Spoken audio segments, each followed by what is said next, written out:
আসসালামু আলাইকুম রহমতুল্লাহি ওয়া বারাকাতুহু। বর্ণমালা আদর্শ উচ্চ বিদ্যালয় কলেজের উদ্যোগে অনলাইন ক্লাসে তোমাদের স্বাগতম। আজকে আমরা দশম শ্রেণীর পদার্থবিজ্ঞানের লেকচার নিয়ে উপস্থিত হয়েছি। আজকে আমরা পড়তেছিলাম যে কাজ ক্ষমতা শক্তির আজকে হচ্ছে 2 নম্বর লেকচার। গত ক্লাসে আমরা কাজ এবং শক্তির আংশিক লেকচার দিছি। আজকে হচ্ছে আমরা শক্তির বাকি অংশটুকু এবং ক্ষমতা নিয়ে আলোচনা করব। আচ্ছা, আজকে যেখান থেকে শুরু করেছি আমরা শক্তির সংরক্ষণশীলতা হচ্ছে আমরা গত ক্লাসে দেখছি যে শক্তির অনেক রূপ থাকে, যে শক্তি মোটামুটি প্রকৃতিতে অনেক রূপে বিদ্যমান, যে মোটামুটি 9টা রূপ থাকে শক্তির: যান্ত্রিক শক্তি, তাপ শক্তি, আলোক শক্তি, শব্দ শক্তি, চৌম্বক শক্তি, এরকম অনেকগুলো রূপ থাকে। তো এই যে শক্তির রূপ, এই শক্তির শুধুমাত্র একটা রূপ থেকে অন্য রূপে পরিবর্তিত হয়, শক্তির কখনো সৃষ্টি বা ধ্বংস হয় না। এটা হচ্ছে শক্তির সংরক্ষণশীলতা, যে শক্তির সৃষ্টি বা ধ্বংস নেই, শক্তি এক রূপ থেকে অন্য রূপে রূপান্তরিত হয়। আর মহাবিশ্বের মোট যেই শক্তির পরিমাণ আছে সেই পরিমাণ হচ্ছে ধ্রুব। তো এই শক্তির সংরক্ষণশীলতা অনুসারে আমরা আজকে পর্ব হচ্ছে পরন্ত বস্তুর ক্ষেত্রে যে দেখব এই শক্তির সংরক্ষণশীলতার নীতিটা কিভাবে সত্য হয় এবং আদৌ সত্য হয় কিনা। চলো আমরা শুরু করি। পরন্ত বস্তুর ক্ষেত্রে শক্তির সংরক্ষণনীতি। মনে করো আমি একটা বস্তু আছে, সেটা ভূমি থেকে 50 মিটার উচ্চতা একটা বস্তু আমি রাখলাম। বস্তুটা বড় হচ্ছে সাপোজ 2 কেজি। তো 2 কেজি বড় একটা বস্তু যদি আমি ভূমি থেকে 50 মিটার উচ্চতা রাখি, তাহলে যেটা হইব যে বিভব শক্তির সংজ্ঞা অনুসারে বস্তুর অবস্থান পরিবর্তন করার কারণে বস্তুর মধ্যে কিছু বিভব শক্তি সঞ্চিত হইব। বিভব শক্তির সংজ্ঞায় ছিল যে বস্তুর অবস্থা বা অবস্থান পরিবর্তন করার কারণে বস্তুর মধ্যে যে শক্তি সঞ্চিত হয় সেটা হচ্ছে বিভব শক্তি। তো যেহেতু ভূমি থেকে সে 50 মিটার উপরে আছে, তার মানে এই বস্তুর মধ্যে বিভব শক্তি বিদ্যমান। এখন পরবর্তী যদি আমি বস্তুটা আস্তে ছেড়ে দেই, তাহলে বস্তুটা সময়ের সাথে সাথে গতিশীল হবে এবং বস্তুর বেগ বাড়বে। তো বস্তুটা ঠিক ভূমিতে স্পর্শ করার আগ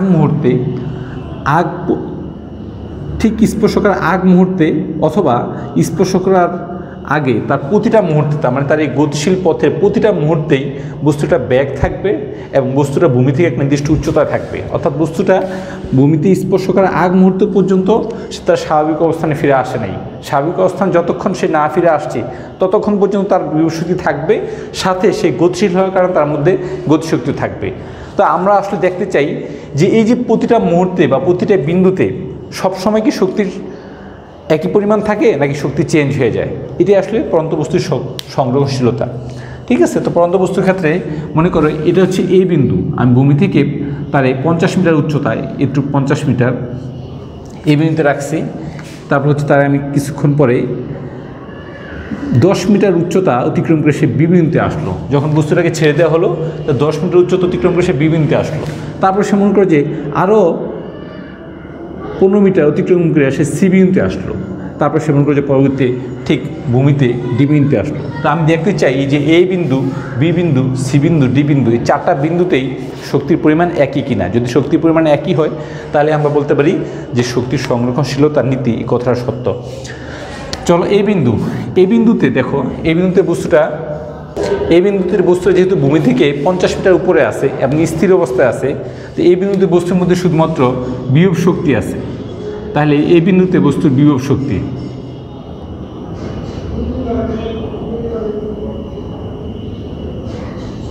এই বিন্দুতে বস্তুর বিভব শক্তির সূত্র আমরা জানি হচ্ছে mgh। আর বিভব শক্তি ইপি দ্বারা প্রকাশ করা হয়। ইপি মানে হচ্ছে পটেনশিয়াল এনার্জি।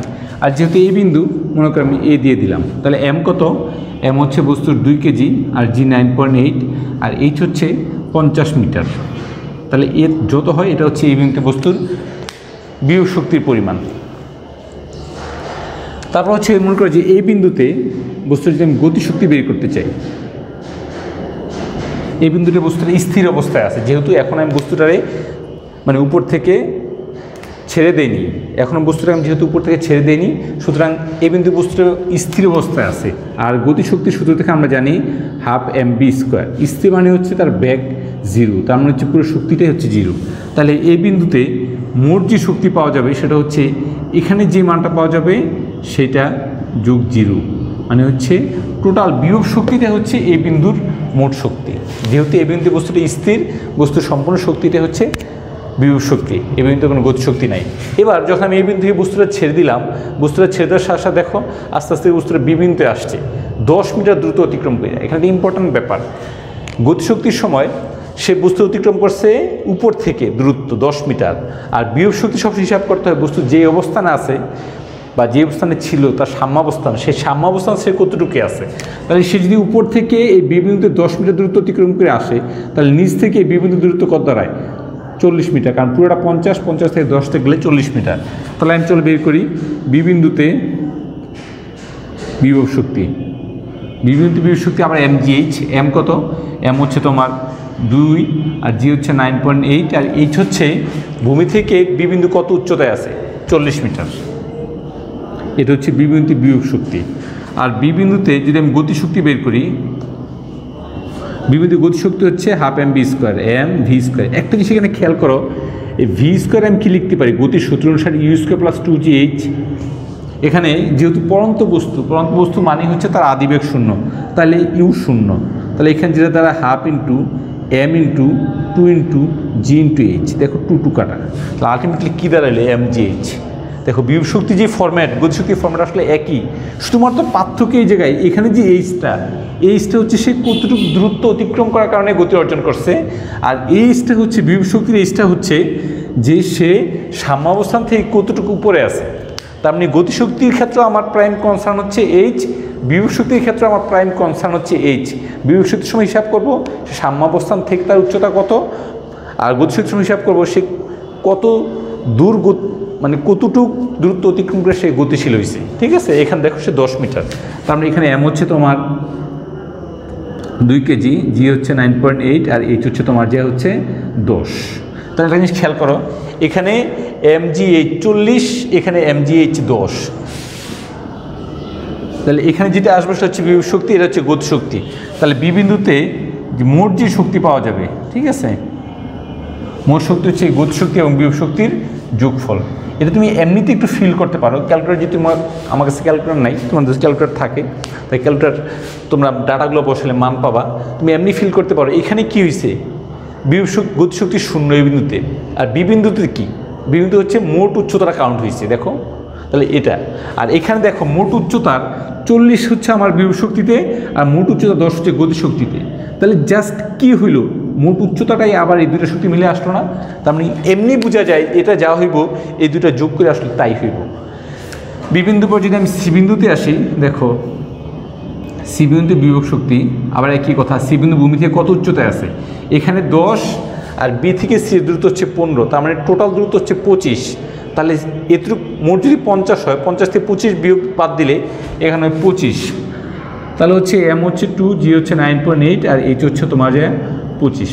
এখানে যা আসে এটা হচ্ছে বিবিন্দুর বিভব শক্তি, আর সি বিন্দুতে গতিশক্তি হাফ mv স্কোয়ার। দেখো ভি স্কোয়ার আবার যদি আমি সে একই ফর্মেট নিই, you square plus 2gh, you শূন্য, তাহলে এখান দ্বারা হাফ m 2gh, 2 কাটা, আবার সে mgh আছে, তাহলে m আর g তো ফিক্সড, তাহলে এইচটা কাউন্ট করতে হবে সে কোন জায়গা থেকে গতিশীল হয়েছিল। এই বিন্দু থেকে সে গতিশীল হওয়া শুরু করছিল, এই বিন্দু থেকে পড়তে সে কোথায় আসছে, সি বিন্দুতে আসছে। তাহলে এখান থেকে একটু দূরত্ব হচ্ছে 25, তাহলে m হচ্ছে তোমার 2, 9.8, 25। আবার খেয়াল করে দেখো এই এইচ আর এইচ দুইটা মিললে ঠিকই 50 হয়েছে। এখানে পুরোটুকুই 50 ছিল, এখানে এক জায়গায় 40 ছিল, এক জায়গায় 10 ছিল, এখানে 25, 25, 50। তার মানে আবার যদি তুমি এই দুটো যোগ করো তাহলে দেখবে এটা আসলে এই বিন্দুর মোট গতিশক্তি, বি বিন্দুর মোট গতিশক্তি এই দুটো সমানই হয়েছে। এবার চলো ডি বিন্দুতে, ঠিক বুঝতে পড়তে যখন ডি বিন্দুতে ভূমির খুব কাছে চলে আসলো, মানে একদম ভূমিতেই চলে আসলো, তখন দেখো তার ভূমি থেকে উচ্চতা কিন্তু আর নাই। তার মানে তার যে স্বাভাবিক অবস্থান ছিল সে তার স্বাভাবিক অবস্থান চলে আসছে। তার মানে হচ্ছে তার ডি বিন্দুতে কোনো বিভব শক্তি নাই। ডি বিন্দুতে কী আছে, সে যখন এই থেকে গতিশীল হয়েছে সময়ের সাথে তার বেগ বৃদ্ধি পাইছে, বেগ বৃদ্ধি পাইতে পাইতে ডি বিন্দুতে এসে তার বেগ সর্বোচ্চ হয়েছে। তার ডি বিন্দুতে তার বেগ সর্বোচ্চ, তার মানে হচ্ছে গতিশক্তি সর্বোচ্চ, বিভব শক্তি নাই। যেমনটা ছিল এই বিন্দুতে তার উচ্চতা সর্বোচ্চ, তার মানে বিভব শক্তি সর্বোচ্চ, কোনো বেগ নাই, এই জন্য গতিশক্তি নাই। সেম চলো ডি বিন্দু বের করি, তাহলে ডি বিন্দুতে বিভব শক্তি, এক কথা ডি বিন্দুতে যেহেতু ভূমি থেকে উচ্চতা শূন্য, বিভব শক্তি কি শূন্য, আর ডি বিন্দুতে গতিশক্তি হাফ mv স্কোয়ার, আর যে mv স্কোয়ার মান বসলে যেটা হয় mgh। ঠিক আছে, এখানে এইচটা কত হবে, দেখো একদম উপর থেকে গতিশীল হয়ে দিতে সে ভূমিতে আসছে, তার মানে পুরো উচ্চতা h 50, তার এখানে হচ্ছে 2 × 9.8 × 50। তাহলে আলটিমেটলি আমরা পরন্ত বস্তুর ক্ষেত্রে শক্তির সংগ্রহণশীলতা যেটা দেখলাম সেটা হচ্ছে যে সবসময় আসলে দূরত্বই কাউন্ট করতে হয়। দূরত্ব কাউন্ট করার ক্ষেত্রে যে সতর্কতা তোমার অবলম্বন করতে হবে সেটা হচ্ছে বিভব শক্তি হিসাব করতে হবে তার স্বাভাবিক অবস্থান থেকে, আর গতিশক্তি হিসাব করতে হবে সে যেখান থেকে গতিশীল হয়েছে। আর টোটাল উচ্চতাটা দেখবা যে বিভব শক্তি গতিশক্তি দূরে যোগ করলে পাওয়া যায় সবসময়। এই ছিল হচ্ছে। আর একটা জিনিস তুমি খেয়াল করতে পারো যে আমি বিভব শক্তি গতিশক্তি, আর আমরা জানি যে যান্ত্রিক শক্তির দুইটা রূপ, একটা হচ্ছে গতিশক্তি আর হচ্ছে বিভব শক্তি। তো গতিশক্তি বিভব শক্তির যোগফল যেহেতু সবসময় সমান থাকতেছে, তার মানে আমি বলতে পারি শক্তির সংরক্ষণশীলতা নীতি মেনে চলছে, অথবা যান্ত্রিক শক্তি এই নীতিটা সে মেনে চলছে। প্রিয় শিক্ষার্থীরা, এবার হচ্ছে আমরা দেখব শক্তি আর ভরবেগের মধ্যে একটা সম্পর্ক। দেখো আমরা জানি যে গতিশক্তি ইকুয়াল টু হচ্ছে হাফ mv², আর ভরবেগ তোমরা শিখছো যে ভরবেগকে পি দ্বারা প্রকাশ করা হয়। ভরবেগ মানে হচ্ছে বস্তুর ভর এবং বেগের গুণফল। এখন দেখো এটা যদি আমি এইভাবে লিখি যে mv²/2, কোনো সমস্যা নেই। আর আমি উপরে একটা m গুণ দিলাম আর নিচে একটা m গুণ দিলাম। গুণ দেওয়ার উদ্দেশ্য হচ্ছে যে mv এই ফর্ম্যাটে নিয়ে আসার জন্য। এখন দেখো তুমি m এর উপর স্কোয়ার, v এর উপর স্কোয়ার, দুটো একসাথে স্কোয়ার দিলাম, এখানে 2m। mv মানে হচ্ছে ভরবেগকে পি দ্বারা প্রকাশ করা হয়, তাহলে p²/2m। তাহলে ইকে যেটা দাঁড়াইলো p²/2m। এটা হচ্ছে গতিশক্তি এবং কি বস্তু ভরবেগের মধ্যকার সম্পর্ক। এটা আরেকটু ভালো ফরম্যাট দেওয়া যায় এইভাবে যে যেহেতু 2 এই সংখ্যাটা হচ্ছে ধ্রুবক, বস্তুর ভরও ধ্রুবক, তো দুটো জিনিসের গুণফল এটা একটা ধ্রুবক। তো একটা ধ্রুবক এটা এইভাবে লেখা যায় 1/k/p²। তো একটা ধ্রুবক আর সমান চিহ্ন তুলে আমি একটা সমানুপাতিক চিহ্ন দিতে পারি, তাহলে ইকে সমানুপাতিক p²। তার মানে হচ্ছে গতিশক্তি বর্গের সমানুপাতিক, বা ভরবেগ গতিশক্তির বর্গমূলের সমানুপাতিক। এটা যদি এলএন লিখি √ইকে সমানুপাতিক p। এগুলো নৈবিত্তিকের জন্য খুব কাজে লাগে। প্রিয় শিক্ষার্থী, তারপরে আমাদের টপিক হচ্ছে ক্ষমতা। ক্ষমতা মানে আমরা জানি যে তোমরা জানো ক্ষমতা হচ্ছে কাজ করার হারকে ক্ষমতা বলে।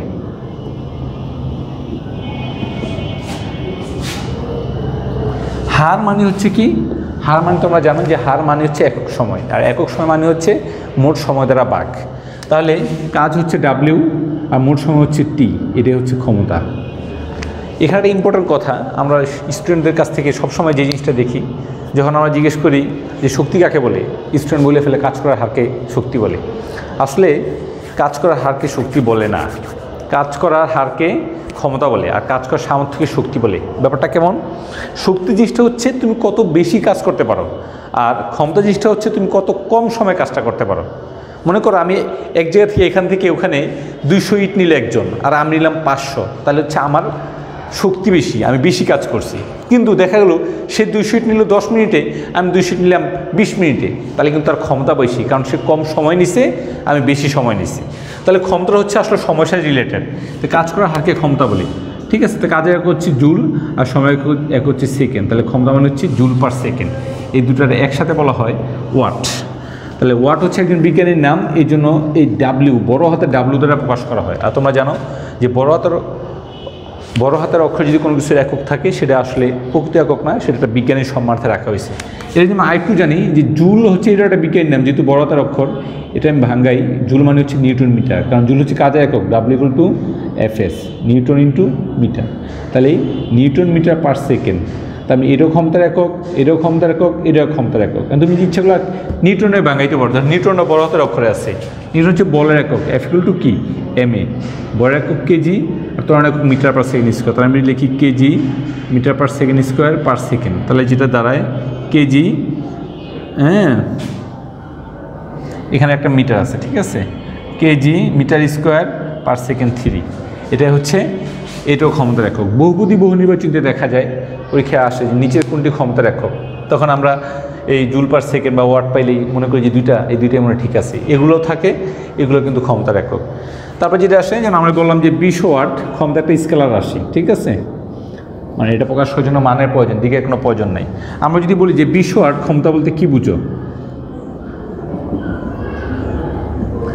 20 ওয়াট ক্ষমতা বলতে কি বুঝো? যেমন দেখে ওয়াট থেকে তুমি কিন্তু আইডিয়া করতে পারবে না, যেহেতু ওয়াট হচ্ছে একটা মানে বিজ্ঞানের নামে একক, ঠিক আছে? তো তুমি এটা আসলে এককটা লেখো জুল পার সেকেন্ড। এই যে ওয়াট মানে হচ্ছে জুল পার সেকেন্ড। এখন তুমি আইডিয়া করতে পারো পার সেকেন্ড মানে 1 সেকেন্ড। 1 সেকেন্ডে যদি কোনো যন্ত্র বা উৎস 20 জুল কাজ করে, সেটা হচ্ছে ওই যন্ত্র বা উৎসের ক্ষমতা 20 ওয়াট, ঠিক আছে? এই ছিল ক্ষমতা নিয়ে কথাবার্তা। ক্ষমতার আরও কিছু বড় একক আছে, যেমন হর্স পাওয়ার, অশ্ব ক্ষমতা। এক অশ্ব ক্ষমতা মানে হচ্ছে 746 ওয়াট। তার মানে একটা বড় 746 ওয়াট সমান 1 হর্স পাওয়ার। এটা হর্স পাওয়ার, এটা কিন্তু ক্ষমতার একক, এটা বড় একক। আবার অনেক সময় আমরা মেগাওয়াট বলি। মেগাওয়াট মানে হচ্ছে 10⁶ ওয়াট। আমরা জানি মেগা মানে 1 মেগা মানে 10⁶। এগুলো সবই ক্ষমতার একক। এবার ক্ষমতা নিয়ে যদি আমি আরেকটু ডিটেল বলতে চাই, দেখো সেটা হচ্ছে আমরা জানি ডাব্লিউ মানে আবার এফএস বাই টি। এখন দেখো এস বাই টি, এই যে স্মরণ বাই সময়। স্মরণ বাই সময় আমরা কি শিখছি মনে আছে? ভি ইকুয়াল টু স্মরণ বাই সময়। তাহলে এটা হচ্ছে এফ ভি। এটা ক্ষমতার খুবই একটা গুরুত্বপূর্ণ সূত্র, ঠিক আছে? এটা দিয়ে অনেক কঠিন সৃজনশীল খুব সহজেই সলভ করে ফেলানো যায়। আমরা করবো সামনে, তোমরা দেখবা। তাহলে পি ইকুয়াল টু আমরা যেটা পাইলাম F V, P equal to বললাম ডাব্লিউ বাই টি। আরেকবার দেখতে পাই, দেখো যদি অভিকর্ষ ত্বরণের বিপক্ষে বা পক্ষে আমরা কাজ করি, তখন ডাব্লিউ ইকুয়াল টু আমরা এফএস না লিখে আমরা লিখি হচ্ছে